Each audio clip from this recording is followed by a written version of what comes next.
အားလုံးသောခုနှစ်သားသမီးများမင်္ဂလာပါကွယ်ဘေးရန်ခတ်သိမ်းကင်းငြိမ်းကြပါစေကြောက်ကြခတ်သိမ်းကင်းငြိမ်းကြပါစေနှလုံးစိတ်ဝမ်းအေးချမ်းကြပါစေဘဝတိလမေတ္တာပို့ဆုတောင်းပေးပါတယ်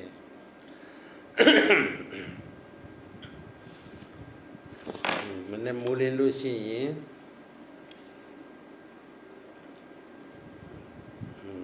အင်္ဂလိပ်လို9ရက်လားဟုတ်လားဘယ်နည်းနည်းရောက်ပြီလဲဖြက်ကလေးပြေးကြည့်ပါအောင်မယ်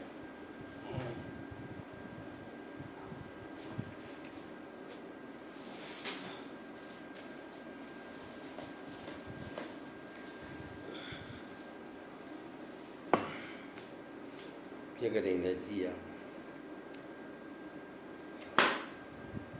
ဒီလာပါ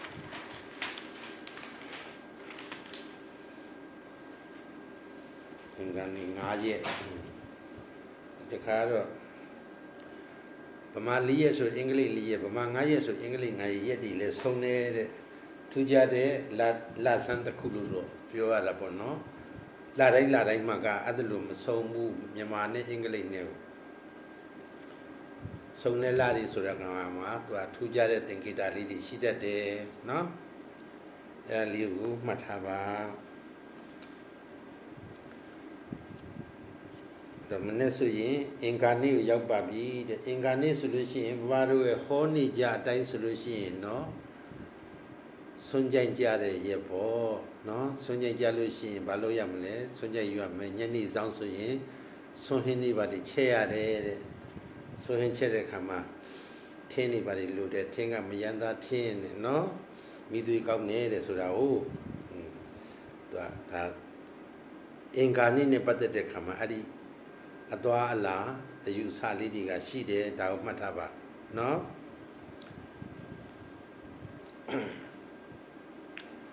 အဲ့တော့အထုတလေမှားကျင်တာကနှစ်ဖက်အင်္ဂါနေ့မှာသူကမင်္ဂလာအခါအချိန်ပေါ့နော်မိမိရဲ့လုပ်ငန်းစတင်ပြီးတော့ဆောင်ရွက်မဲ့နေရာဆောင်ရွက်မဲ့ချိန်ကာလဒီမိနစ်4နာရီရစရတယ်ကွနော်မိနစ်4နာရီရစတယ်4နာရီနဲ့4နာရီ5နာရီ6နာရီ9နာရီ10နာရီ9နာရီအထိဟောဒီနေ့ကအချိန်ပေါင်း9နာရီလောက်ကြာတယ်နော်အချိန်ပေါင်းအဲ့ဒီချိန်ကာလအတော်တွင်းထဲမှာမိမိဆောင်ရွက်စရာကိစ္စများကိုစတင်စီမံဆောင်ရွက်ခြင်းအပြင်အောင်မြင်မှုတရဖူရနိုင်တယ်လို့ဆိုတဲ့မင်္ဂလာအခါချိန်ခါကိုပြောပြပါမယ်ကျန်တဲ့ဟို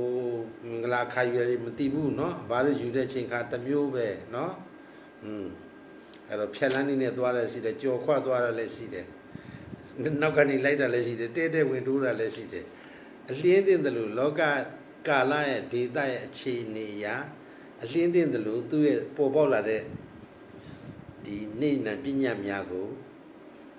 ယူပြီးစီမံဆောင်ရွက်ခြင်းဖြစ်တယ်ဒါလောကစကြာမှာဒါပဲเนาะအဲ့တော့နှစ်သက်ရင်3ပါ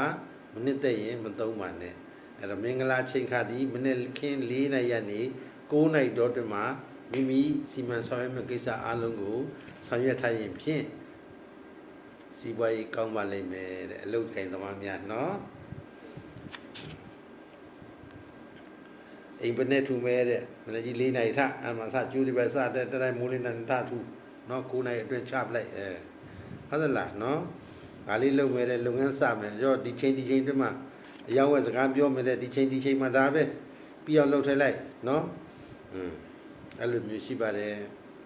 ဒါလေးတခုမှတ်မယ်နောက်ရရအနေနဲ့ကတော့သူကဘာရှိမလဲတဲ့ဟိုတလောနေ့ကဟောတော်တယ်နှစ်ကြိတ်ချစ်စုဖျားကသူကဖျားအခါကလေနေတော့ကွယ်နော်အဲ့တော့မိမိအနာမှာပဲရှိဖြတ်သွားပဲသွားတမင်ပဲသွားမတော်တဆပဲရောက်ချင်တဲ့နေရာရောက်နော်လက်ကျိတ်ရှိစုဖျားကိုရောက်တဲ့ခါကျရင်ဖျားပန်းကတ်လိုက်အဲ့ဒါမိသားစုအတွက်ပြီးလို့ရဆုတောင်းကျမ်းမာခြင်းတို့နော်လာပါရှင်ဖို့တို့ဒါလေးတွေကိုဆုတောင်းလွတ်သောဆန္ဒများပြည့်နိုင်တယ်လို့အဆိုရှိတဲ့ဓာတ်စင်ရည်ရတခုနော် နှစ်ကျိတ်ရှစ်စုဖျားနော်နှစ်ကျိတ်ရှစ်စုဖျားမှာဘယ်ဖျားကိုပဲရောက်ရောက်အမကြံဖျားပန်းသာပြေးကတ်ထည့်လိုက်နော်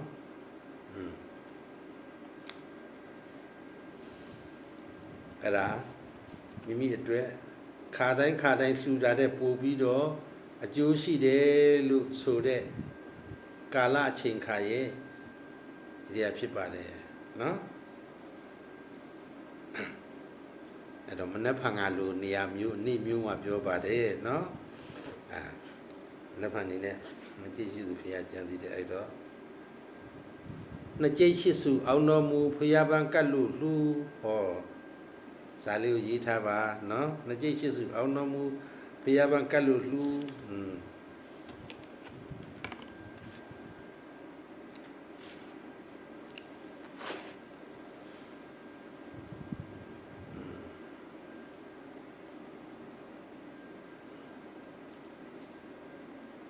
ကာလရဲ့အခါတစ်ခုပြောမယ်ဆိုရင်တော့ဗမင်းခေါင်ရဲ့အခါကတော့မပြီးသေးဘူးတဲ့မင်းခေါင်မင်းဆိုတော့ကျတပတိနံခေါင်ဆိုတာကတနင်းလာနံမင်းခေါင်နော်ဘာကြောင့်လဲလို့ဆိုတော့စာစုအလိုက်လေးတွေကြည့်မယ်ဆိုလို့ရှိရင်နောက်ဆုံးပိတ်မှာထီများလောက်ကြသူတရားဘာဖြစ်လဲ54ဆိုတဲ့ကဏ္ဍကိုတစ်ခုထွက်ရတွေ့တယ်အဲ့တော့54ထွက်ရင်20လာမယ်54တုံညတိ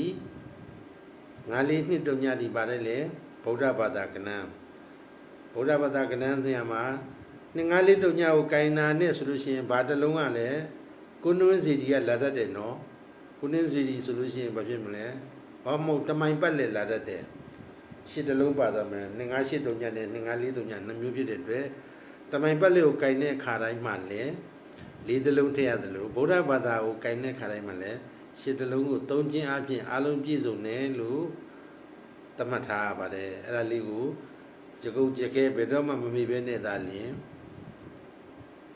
စီမံကြဆောင်ရွက်ကြဖို့အတွက်ဘဘကကြံပြုလိုက်မယ်နော်အဲ့တော့ရာသီဥတုကတော့ပူတယ်ကွယ်ဘယ်တော့မှမိုးအေးမယ်မသိဘူးเนาะမိုးအေးရင်တော့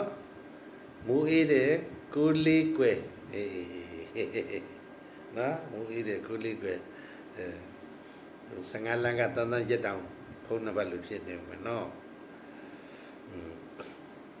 ကိုဆရာသခင်ရှိစဉ်ကတော့မြဲတယ်ဟောတယ်ကိုင်ရန်ဖုံးလီရန်ကောင်းတယ်တဲ့လီကိုဖုံးအဲ့လိုညလို့ကြာနေပြီเนาะ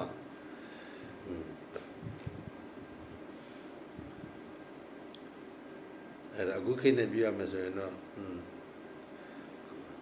အော်ဒီဒူပေါ့ကွယ်အဲ့ဒါမိုးအေးတယ်ကိုလေးကွယ်ကတော့နီးလာပါပြီမေ20ဆိုရင်တော့မိုးကြတယ်လीเนาะအဲ့ဒါကြောင့်မိုးအေးတယ်เนาะအဲ့တော့ဘဘဟောတာလေးတွေကိုနားမလည်ဘူးကောက်ပြီးပါအောင်ဆိုတဲ့လူတွေဝင်မရေးနဲ့မကြိုက်ဘူးเนาะ